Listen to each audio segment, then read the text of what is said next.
Ngayon, tuturuan ko kayo kung paano magpalit ng hand grip.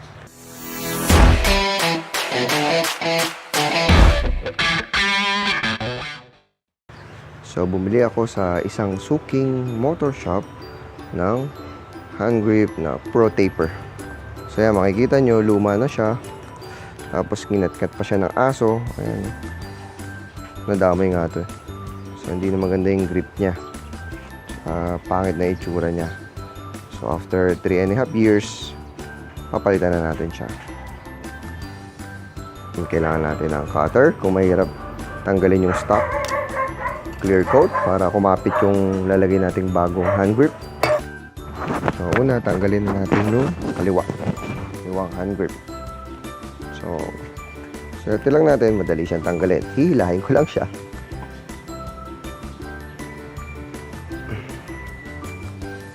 So, ayan. Sunod natin yung kabila.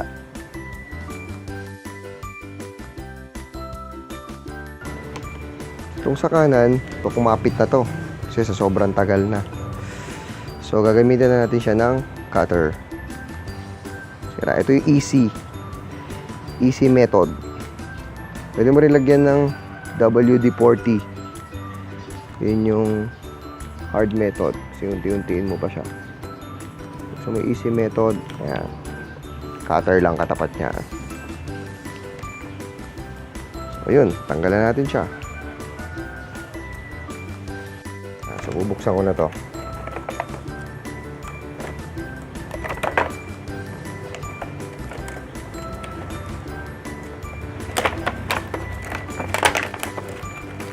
Ayan siya.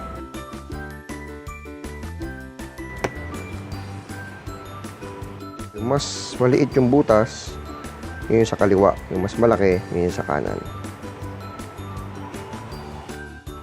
After nun, pupunasan lang natin siya mabuti. So, lilinisin lang natin siya kasi ilalagyan natin mamaya ito ng clear coat. Ito namang kabila, hindi na kailangan ng clear coat kasi meron na siyang nakaumbok na plastic. So, yun siya yung magsisilbing pampakapit doon sa hand grip. I-spray lang tayo ng clear coat dito.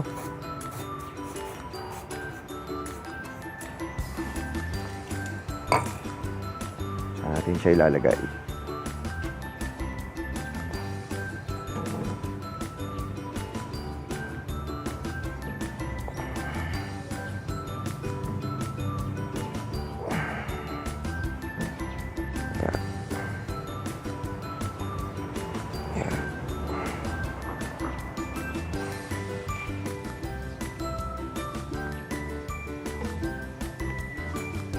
Ayan.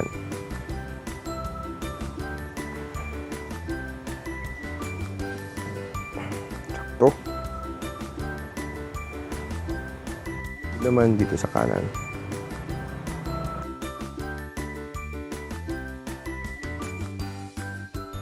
Medyo mahirap sa kanan.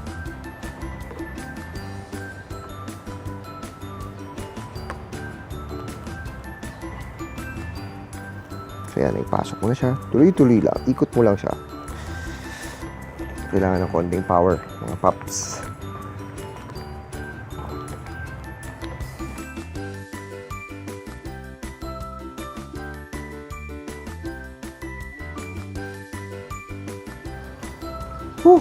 Sabi, pinahirapan ako nito.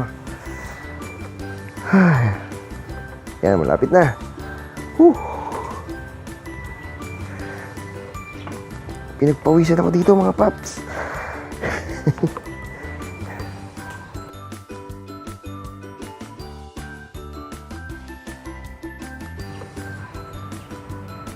Tanggal pa yata ito. Tanggal oh. Malapit na mga paps.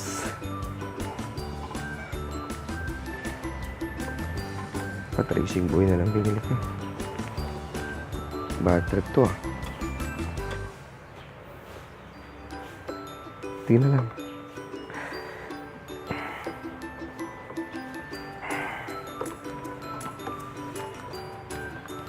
Ay, malapit na.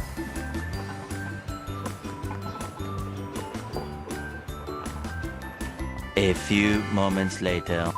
Kabit ko na siya. yung sa kaliwa, yung sa kanan. So advice ko mga paps, kung may budget kayo, bumili na lang kayo ng Racing Boy.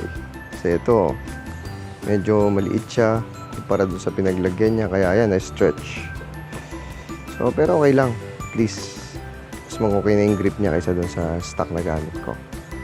So yun lang guys, kung meron kayong suggestions and questions, feel free to comment. Thank you and God bless.